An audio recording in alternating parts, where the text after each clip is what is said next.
Hello Shubhangi, a warm welcome to you on our episode 3 of Samvad Heroes Next Door. So, tell us, how is this festive season treating you after the whole lockdown thing has happened? Hi, Valari. I've personally never been that much of a festive person, if I'm being honest. Uh, so I kind of like it like this. That's a very unpopular opinion, but I, I don't know. I'm kind of aloof, I guess. And so there would be like Ganpati in my house every year until last year, and today was the first year where we couldn't keep it. I mean, that was a little sad because, it was a break from a decade-long tradition. But we did have a small thing in the house. Like, we couldn't bring an idol into the house, but, my mom did a puja and everything. It was very intimate. It was just, me and my sisters and my mother. So, in a way, it was really fun, and I really appreciated how much time we got to spend together. Well, actually, I can definitely relate because the things which have been happening out, but our festivals are also changing with the times and situation ahead. So, Yeah. my first question to you will be, other than your professional laurels, would you like to tell us something more interesting about you, like the things you like to do except being a doctor? I have a lot of other interests, like small ones here and there. So one of the things that I really like to do is cook, and that includes both cooking and baking. I love like making all kinds of food from scratch, so Indian and Italian and all of the cuisines. But where I think my stride is baking. If I may say so myself, I think I'm pretty good at making like cakes and cookies and cupcakes and all of that kind of stuff. And I make cakes for all of my friends' birthdays, for any birthdays in my family. I once made my own birthday cake as well because I wanted what I wanted, and I just decided that I was the only one that could make it for me, so I just made it. But then the year after that, my sister also did make one for me. So there's that. I also love. I have recently discovered that I do like to dabble in writing a little bit, so I started my own blog. I mean, it's not. It's just an Instagram page where I just ramble on. So there's that.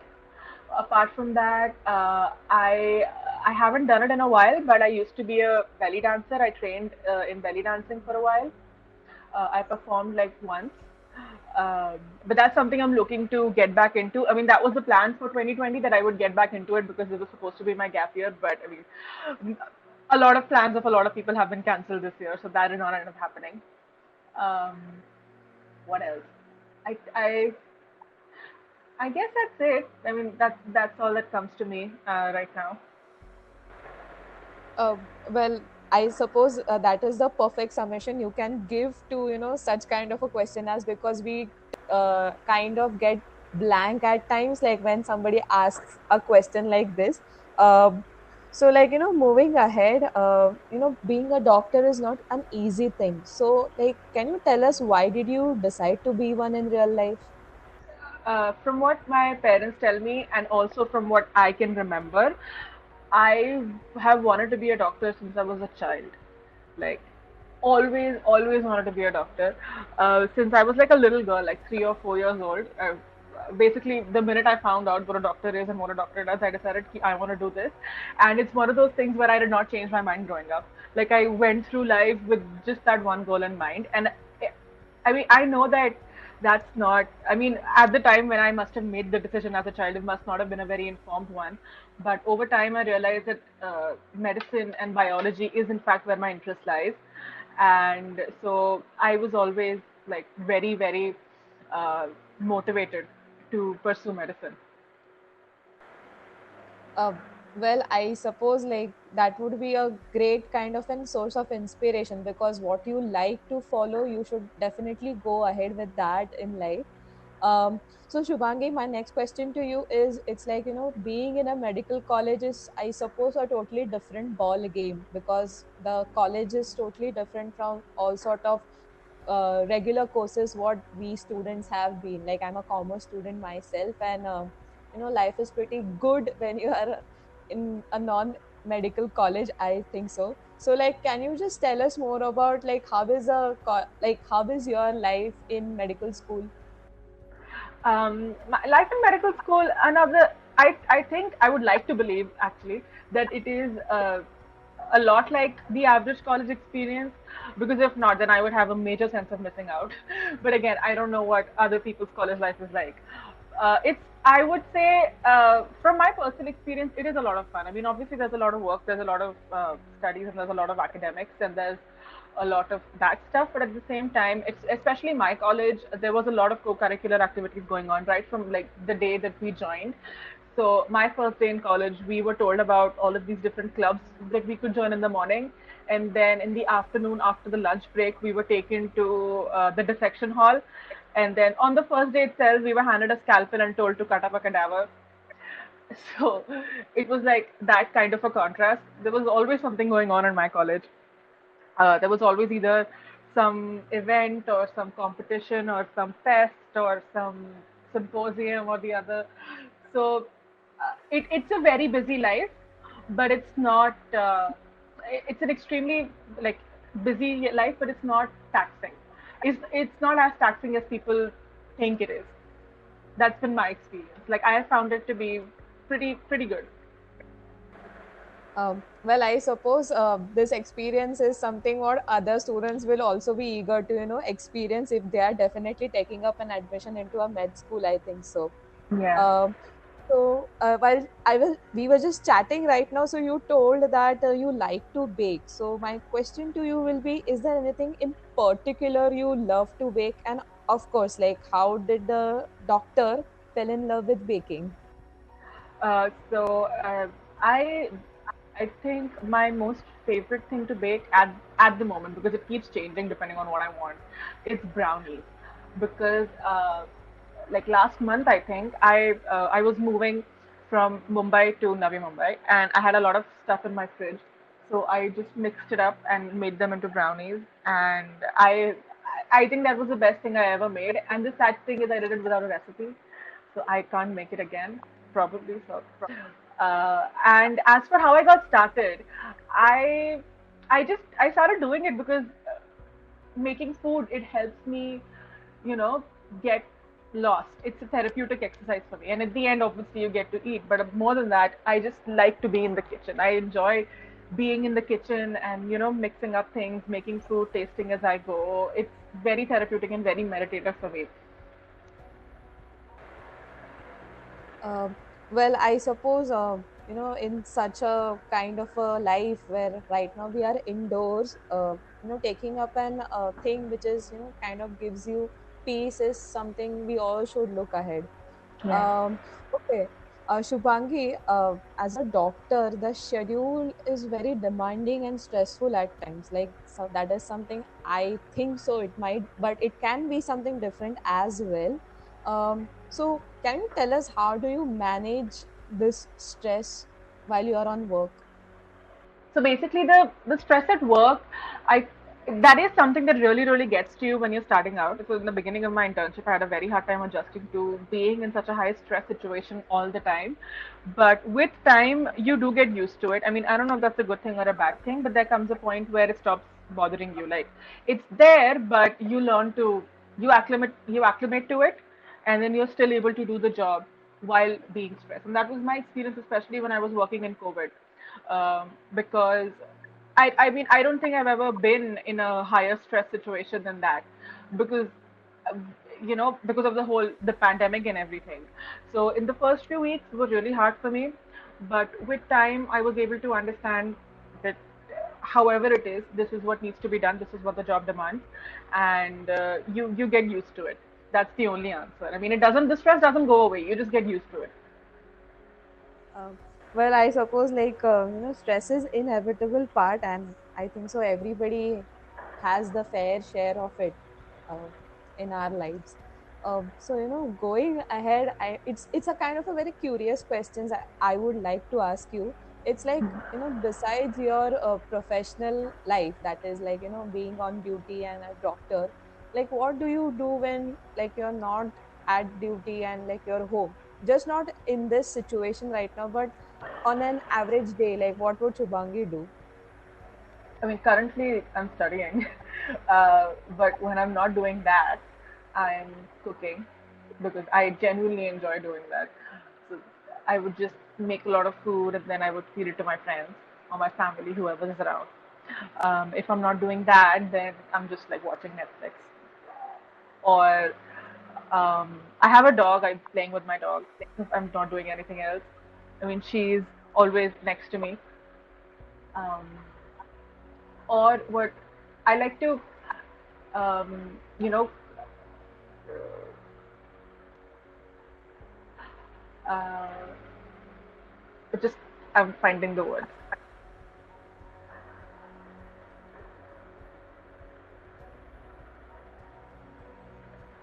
I also like to read and sometimes like non-academic stuff, but more and more I'm oh god, I'm so sorry. I'm kind of uh,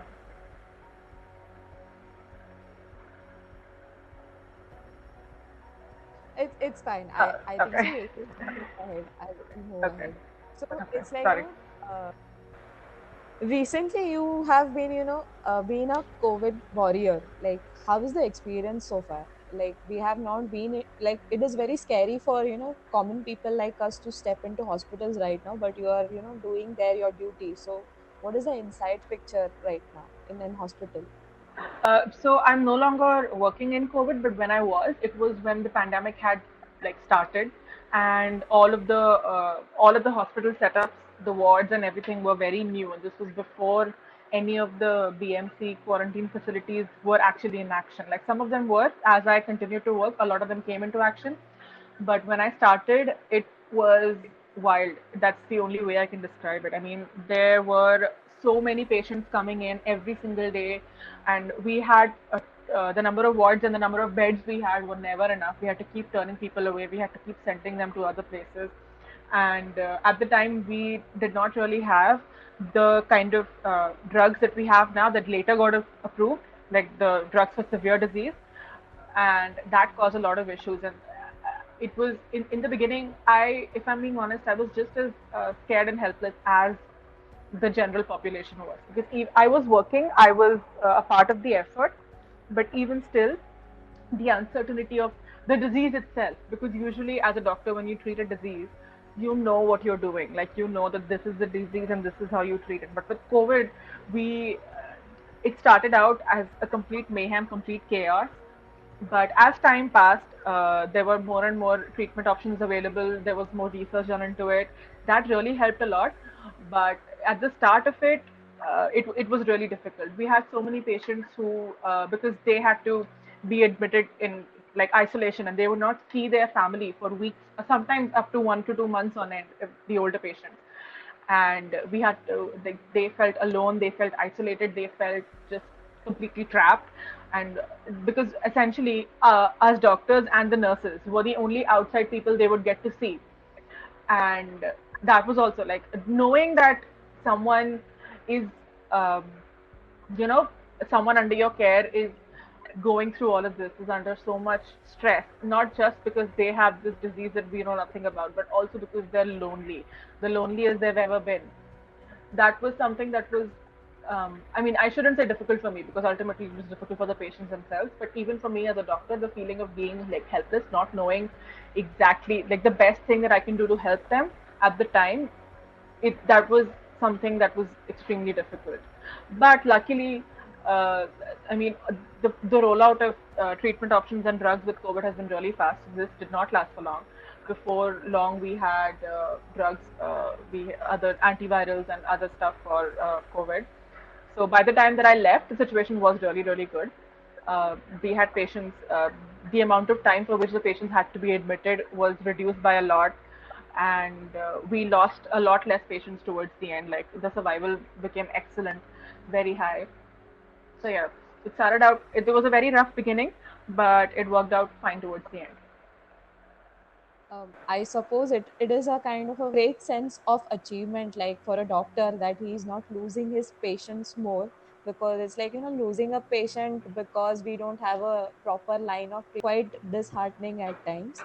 Um, So, Yeah. moving ahead, my next question is, we are under a great confusion at times because there have been so many guidelines which different organizations have, put out, like do this or do that, and to stay safe from getting infected. So, as a doctor, what do's and don'ts will you suggest our listeners? I It's just the very basic stuff in the end that I think matters the most. So the same thing that the one common thing that every single organization has been parroting for like a lot of time now is to just wear a mask and be careful about for how long, and like basically wear a mask regularly. That's the first thing. The second thing is obviously social distancing. Wash your hands, sanitize everything that you come in contact with, especially if you live with someone who is a senior or someone who has asthma or something, any other disease. That is very important because you may not get a disease, you may not, because there were a lot of patients that were actually asymptomatic. They only had a cough or a 1 day fever and they came out to be positive. But patients like those, for the first few days, after 10 days, they stop transmitting, but for the first few days, they can transmit the infection to someone else who may be more vulnerable to it. That's one. And just to not take this lightly, because I think as the unlock has started throughout the country, people have been taking this disease more and more lightly. And I understand why it's extremely difficult to have your entire way of life being turned around like this, and everyone just craves, going back to the normal life again. But there's a lot at stake here. The reason why the entire world has come to a standstill the way it has is because the situation really is that great. I mean, the disease in its I- so there's that. And as for masks, you need to know how to wear the mask properly, like over your nose, and make sure that there are like as little air leaks through the mask as possible. If you want to reuse the mask, you need to know how to wash them properly, or if they're not washable masks, you need to know for how long you need to let them sit before you can use them again. There's all of those things. So generally, you need, like, if you are wearing a disposable mask, you would have to let it sit for at least like 6 to 7 days, so that any virus particles on it would automatically disinfect, and then use it again. You can't reuse those masks more than a couple of times, I think. All of those things. And if you are not able to find a mask, then just anything, like just a big bandana or a cloth around your nose. I mean, even that is better than nothing. Uh, yeah. So that's, I think that's basically it. It's the same: mask, social distancing, and hand washing. These three are the most important things to stop the transmission of the disease. And also be be patient and not be so so eager to have life go back to normal. I mean, obviously that's what everyone wants. Me too. But we need to understand the gravity of the situation. Yeah, I think so. I can totally agree with what you have been saying. It is because right now in the news also we have been hearing like the vaccines are on their way, and it's just like, everybody is trying to, get back into the shoes, like, it is going to be the the exact thing which it was like a year before, but I suppose that is going to take a bit more longer because it's still a virus at loose we have to deal with. Yes. So moving ahead, you just said you're a baker and you have also started your own blog. So can you just tell us something more about the blog you have been working on till now? So my blog, it's on Instagram. It's called Shubhangi Plays, and it's not there is no general theme to the blog, at least as of yet. It's very new. It's like a month or two old. And I just talk about things that I want to talk about, basically, because I'm a very, very talkative person. And during isolation, I did not have anyone to talk to because I was living by myself for the longest time. So I just, made this little thing on the internet where I could just talk about whatever I felt like. So, there was recently a post about how I felt about coloring my hair, and there's a lot of stuff about the food that I've made, about my dog. It's a lot of like create storytelling kind of things. Like I just recount the different instances in my life. What's it like working in COVID? What's it like loving makeup, because that's another thing that I love to do. So just all of that stuff. It's just a lot of storytelling. I think that's the one cohesive theme throughout the blog. Uh, well, I suppose we would definitely like to give a shout out to you when we, post this podcast. Like Dr. Shubhangi writes as well, so people can go and check out what all you have written in your quarantine as well. So moving ahead, Shubhangi, I suppose this can be a very important question as the listeners might be hearing to us. As a doctor, what would you suggest everybody to build up their immunity in this situation?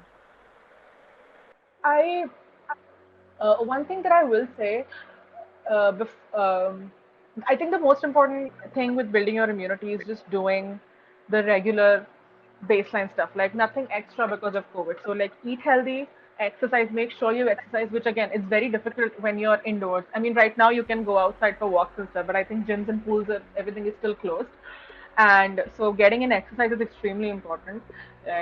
Diet will only do so much. Like all these supplements that people are now selling, just capitalizing on people's fears of the virus, that will only go so far. But it's extremely important to continue to eat healthy, to exercise regularly, and to take care of yourself mentally as well. So just getting in enough sunlight, going outside safely whenever you can, eating fresh uh, homemade food if possible, or if not, then just like the healthiest food that you can reasonably get your hands on. And that's maintaining personal hygiene is also extremely important, because that's one of the ways in which, like, the virus will spread.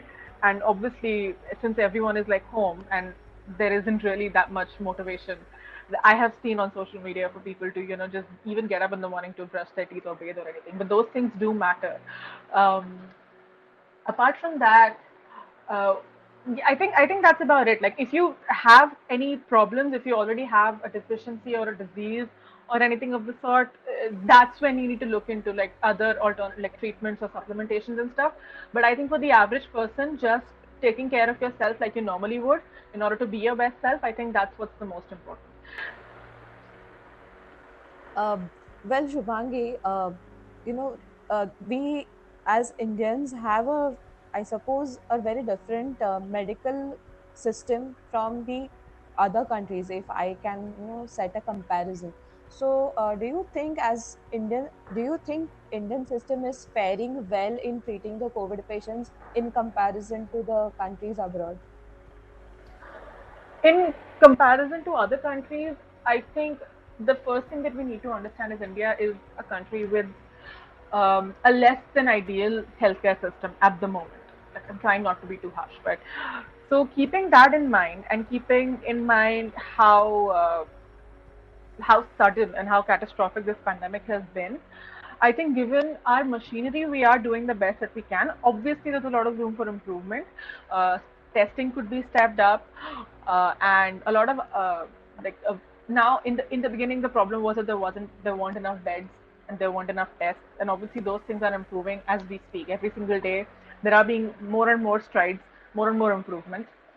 Um, as far as the treatment modalities themselves, like the kind of medicine and the kind of treatment and support that we are able to give, I think that is at par with whatever I have come across. Uh, like in whatever data I've come across of whatever treatments they're following abroad, I think the kind of treatment that we're offering is about the same.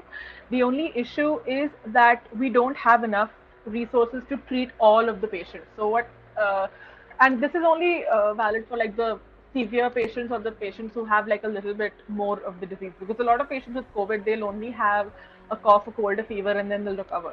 But for other patients who are older or who have other conditions or who are immunocompromised, in those cases, when they do get more affected by the disease, the kind of treatment we offer is the same.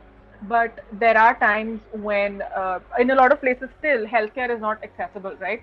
So this is not something we encounter in Mumbai for the most part, but in smaller towns like in the interiors of Maharashtra or any rural areas, the bigger problem than not like the bigger problem than not being able to get tested or not being able to have the drugs in place is that they don't have access to any healthcare period.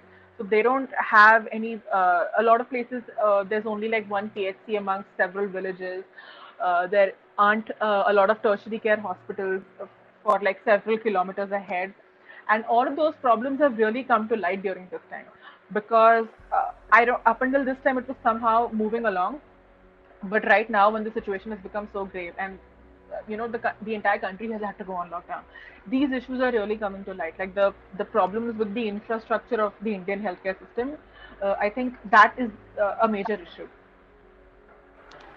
I suppose whatever things you have just highlighted, maybe the government and the other machineries who look after this will be taking care of it, and I hope so they do, because I suppose it's a right thing to say that every life matters.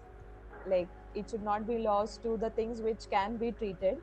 Moving ahead to Bangi, this is a kind of a very quirky question, I might say. Like, first thing, do you like Bollywood movies? And if so, what is your take on the famous movie what we all know, Munna by MBBS? I I don't really watch a lot of movies, but I've obviously seen Manna by MBBS. I mean, who hasn't? Um, I've never been a movie person in general. Like that's Bollywood and Hollywood. I see like very few movies every year. Even before the pandemic, I don't remember the last time I went to a theater to watch a movie. I think it was uh, in like it's been more than a year since I've been to a theater to watch a movie. That's for sure. But I did see Munna by MBBS. I was a child at the time, and it was I loved it. It was a very good movie. I mean, obviously, thinking about it now, it is kind of ridiculous what happens in it.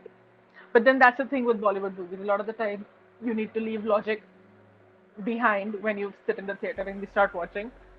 It was one of those kind of movies. I mean, I really liked the I really liked Munna Bhai's entire persona, especially the part when he gets a body to the hospital because they don't teach him how to like dissect, and then he passes out, because that is something that does happen. People do pass out the first time they are like asked to dissect a body. They do pass out. Like it happened in my case as well.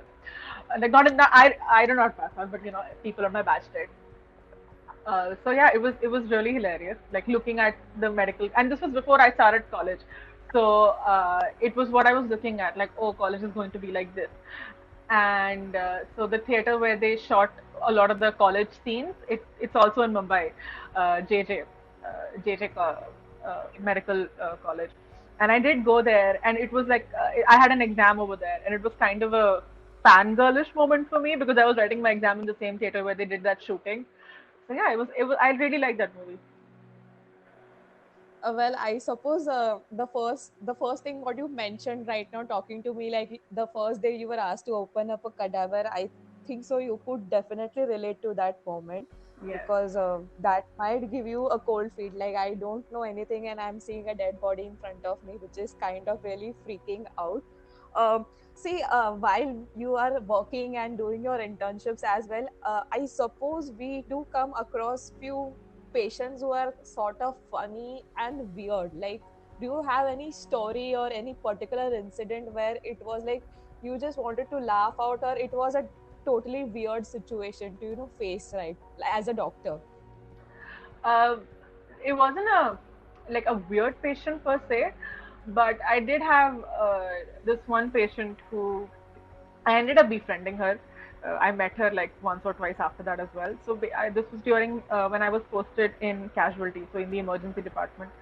And this woman, she came one night at 12:30, saying that she was having chest pain and her basically her like stomach was burning. And in those cases, we usually like since she was older, she was in her 50s, 60s, we suspect that she may be having a heart problem. So we did her ECG, we did all other examinations and everything. And it turned out that she had just had a big dinner. And so she was probably just having acidity.